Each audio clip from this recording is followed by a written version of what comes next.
Hey everybody, Wendy Sellers here, the HR lady. I want to chat with my people who keep asking, oh my goodness, how do I survive being a one-person HR department? And I jokingly respond, lots of wine, but seriously, wine or not, you really are going to continue to struggle as a one-person HR department, whether you have 10 employees or you have 10,000 employees. I hope if you have more than even 50 employees, you have at least one HR person in your company. And if you have more than probably 100, depending on many circumstances, such as multiple locations, that you have probably 2 or more HR people. Back in the day, and I don't know what that really means, but a while ago, the rule of thumb was, hey, if you have 100 people or more, you should have, an official HR manager that has experience. And that changed drastically in the past few years because of many circumstances. First of all, we have a lack of staffing that we could actually attract. So a lot of our time in HR is actually spent doing recruiting. And guess what? Recruiting is a function of HR, but it takes a very special skill. So that what I mean by that is you might have somebody who's an experienced HR manager, but they don't know how to recruit, or they don't, prefer to recruit, but they're really good at everything else. I often see small companies say, hey, office manager or receptionist or whoever it might be, admin assistant over here, you're going to handle the HR functions. And what they do is they give them payroll and recruiting, which, okay, they could be part of the HR department. I am the school of thought that payroll should be part of the finance department. Why? Because it involves finances. And if you're having a person do the hiring and look at timesheets and pay people, there's a huge opportunity for some kind of fraud to occur, either intentionally or unintentionally. So let's get back to the topic here, though, of, okay, why are you here? Why do we want to succeed? And how am I going to succeed as a one-person HR department that has all these hats?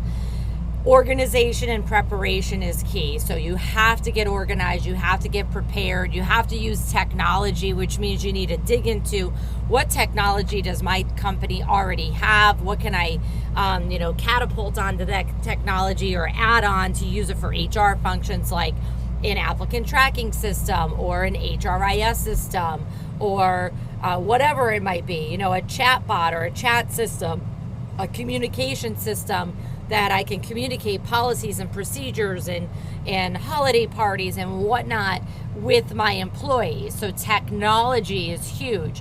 One technology that I'm hoping all of you are using right now, and if you're not, please do, is all of the new AI that is out there. So, Chat GPT, my new best friend, there's Bard, there's all these other ones that are competitors that are coming out, but use that technology to help create or at least draft policies, procedures, checklists, survey questions, new hire survey questions, interview questions, feedback forms, questions or text for feedback forms.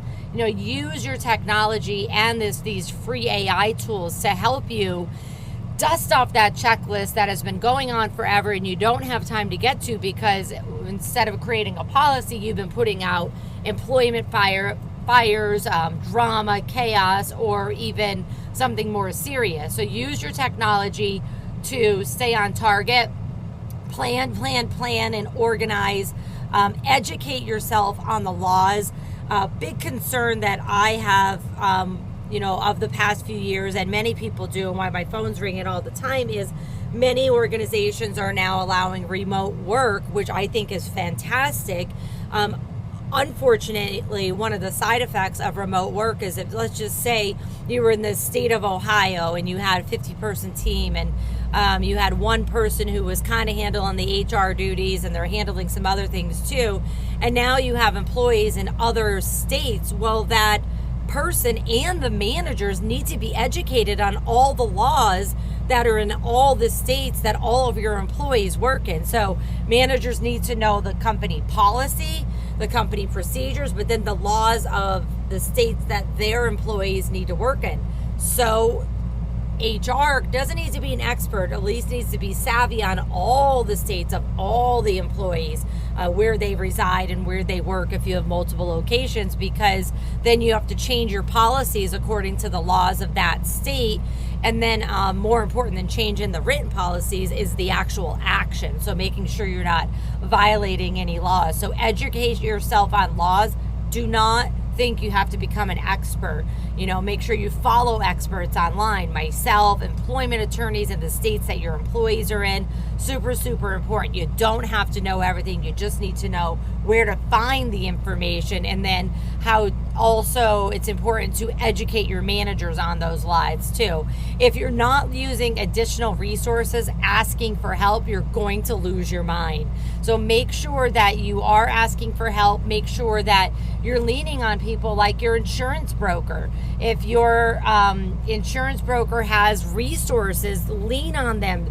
Get into that information. If a lot of insurance brokers or insurance companies have resources for HR where you can tap into their resources where we couldn't afford to pay for them ourselves. So ask for help. It's okay. There's just simply too much to do on HR's plate these days. There always has been. It's even worse now with so many employees coming and going, and then quite honestly a lack of enough humans of working age in the world, or at least in the United States.